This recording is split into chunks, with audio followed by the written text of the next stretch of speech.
എല്ലാവരും അറിഞ്ഞിട്ട് നടത്തണമെന്നത് നമ്മുടെ വീട്ടിലെ ചിലരെങ്കിലും ആഗ്രഹിക്കുന്ന ഒരു കാര്യമാണ്.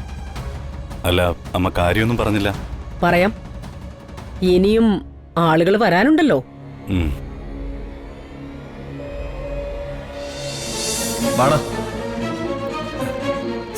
ഞാനുണ്ട് സർ. ഓ ആയിക്കോട്ടെ. എങ്കിൽ പിന്നെ നിഷാന്തും കൂടി വന്നോട്ടെ. അതുപോലെ മഹേഷും ഈ കഥാപാത്രം ചെയ്യാൻ താല്പര്യമുള്ള നിങ്ങളും റോമിയോയുടെ ഡയലോഗുകള് കാണാതെ പഠിക്കണം. റോമിയോയുടെ കാര്യം നമുക്ക് നാളെ നോക്കാം. കല്യാണിക്കൊപ്പം കട്ടയ്ക്ക് നിൽക്കാൻ കഴിവുള്ള ഒരു ആർട്ടിസ്റ്റിനെയാണ് നമുക്ക് ആവശ്യം. എങ്കിൽ നമുക്ക് നാളെ കാണാം. Okay sir. ഓക്കെ.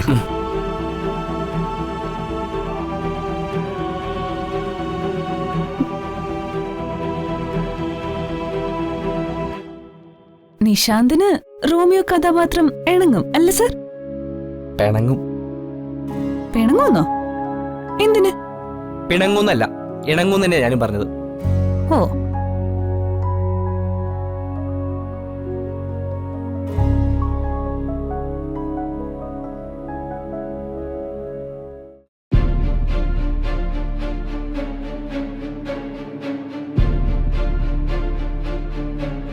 കല്യാണി ഇങ്ങനെ പെർഫോം ചെയ്യുന്ന ഞാൻ ഒരിക്കലും വിചാരിച്ചില്ല.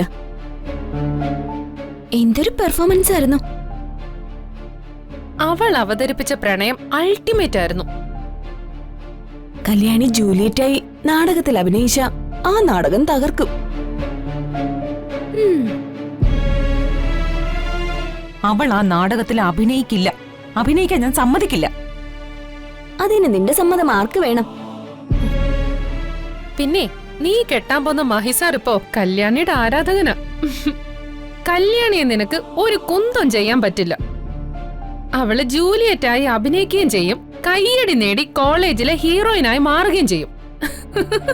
ഇല്ല, അവൾ അതിൽ അഭിനയിക്കില്ല. വേണ്ടി വന്ന അവൾ ഈ നാടകത്തിൽ അഭിനയിക്കരുതെന്ന് ഞാൻ രമാദേവിയെ കൊണ്ട് പറയിപ്പിക്കും.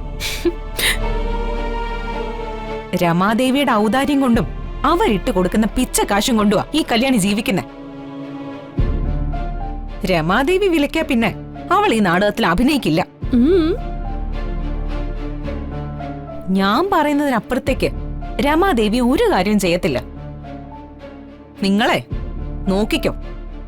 എന്നെ തോൽപ്പിച്ചിട്ട് കല്യാണി ഈ കോളേജിൽ ഒന്നും ആവില്ല.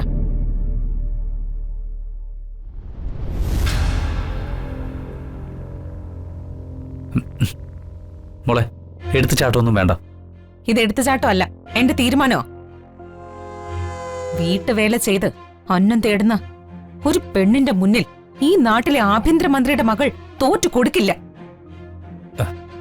ഇങ്ങനെയുള്ള ചീപ്പ് കോംപ്ലക്സുകൾ കാണിച്ച നീ നാണം കെടുത്തുന്ന കല്യാണിയല്ല, നമ്മുടെ അച്ഛൻ ആഭ്യന്തര വകുപ്പ് മന്ത്രി തന്നെയായിരിക്കും. നിന്റെ ഈഗോയ്ക്ക് വേണ്ടി നമ്മുടെ അച്ഛനെ വീണ്ടും വീണ്ടും നാണം കെടുത്തരുത്. അദ്ദേഹത്തിന് കൂടുതൽ അപമാനങ്ങൾ ഉണ്ടാക്കി വെക്കരുത്.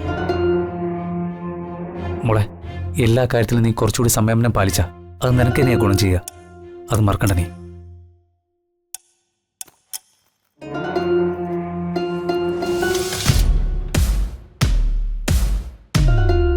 എന്തോന്നടേത്?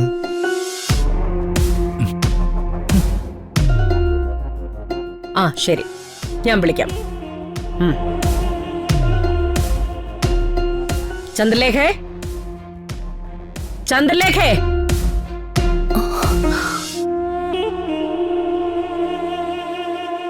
എന്താ മേഡം? ഇങ്ങോട്ട് വാ.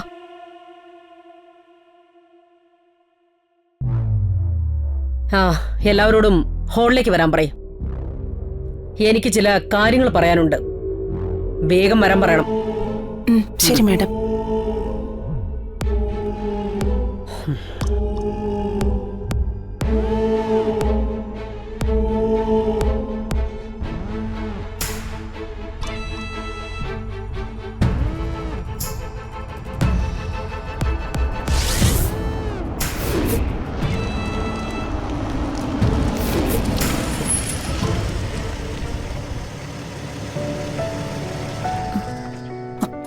മാഷേ, ഞാൻ അഭിനയിച്ചത് ശരിയായോ? അതോ എന്റെ അഭിനയം ബോറായിരുന്നോ? എടോ തന്റെ അഭിനയം സൂപ്പറായിരുന്നു. നമ്മുടെ നാടകം സംവിധാനം ചെയ്യാൻ വന്ന കൂരിക്കോട് മധുസാറ് ഉം. കഥാപാത്രത്തിന് പറ്റിയ കുട്ടിയാണെന്ന് ഒറ്റ നോട്ടത്തിൽ തന്നെ വിലയിരുത്തൽ പരം എന്ത് അംഗീകാരം തനിക്കിനി വേണ്ടത്? ദേ മാത്രല്ല തന്റെ അഭിനയം മികച്ചതാണെന്ന് അദ്ദേഹം പറഞ്ഞില്ലേ? ഇനി അതിനെക്കുറിച്ച് ഞാൻ എന്തെങ്കിലും അഭിപ്രായം പറയുന്നതിൽ വലിയ പ്രസക്തി ഉണ്ടോ? എനിക്ക് അഭിനയിച്ച വലിയ പരിചയമൊന്നുമില്ല. അഭിനയിച്ച് മികച്ച നടിയാവാനും താല്പര്യമില്ല. ഞാൻ ഈ നാടകത്തിൽ അഭിനയിക്കാൻ വന്നത് തന്നെ സ്കോളർഷിപ്പ് കിട്ടുമെന്ന വിശ്വാസത്തിലാ. ഉം. സ്കോളർഷിപ്പ് കിട്ടിയാ എനിക്ക് പഠിക്കാനത് വലിയ ഉപകാരം ചെയ്യും. ചിന്നു, ആത്മവിശ്വാസം വളരെ പ്രധാന. നമുക്ക് ചെയ്യാൻ കഴിയില്ലെന്ന് നമ്മൾ കരുതിയ പിന്നെ നമ്മളെ കൊണ്ട് ഒന്നും ചെയ്യാൻ കഴിയില്ല. ദേ എന്നാൽ നമ്മൾ ചെയ്യുമെന്ന് ഉറച്ചു വിശ്വസിച്ച ഏത് കാര്യം നമുക്ക് സുഖമായിട്ട് ചെയ്യാൻ പറ്റും.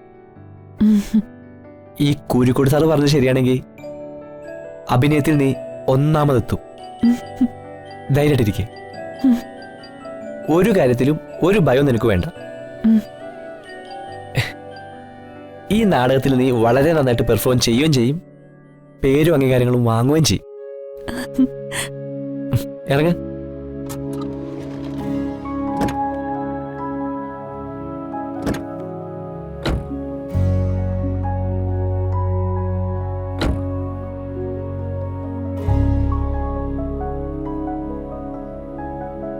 വാ.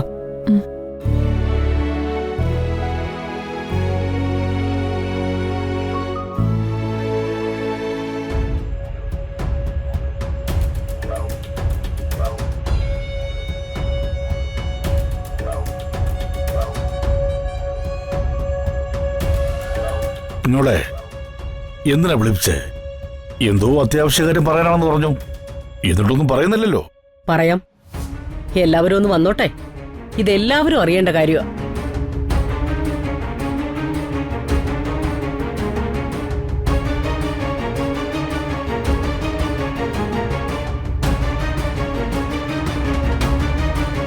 ഇന്നെന്താ എല്ലാരും കൂടി ഒരു യോഗം? സാധാരണ ഇങ്ങനൊരു യോഗം പതിവില്ലല്ലോ. രമ തീരുമാനങ്ങൾ പ്രഖ്യാപിക്കുകയല്ലേ പതിവ്? ഇപ്പൊ ഞാൻ പതിവ് തെറ്റിക്കുക. കാര്യം ഇതെല്ലാവരും അറിഞ്ഞെടുക്കേണ്ട തീരുമാനമാണ്.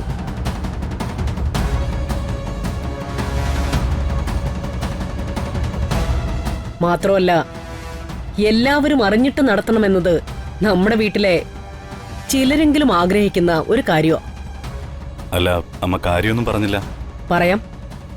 ഇനിയും ആളുകൾ വരാനുണ്ടല്ലോ. ഉം.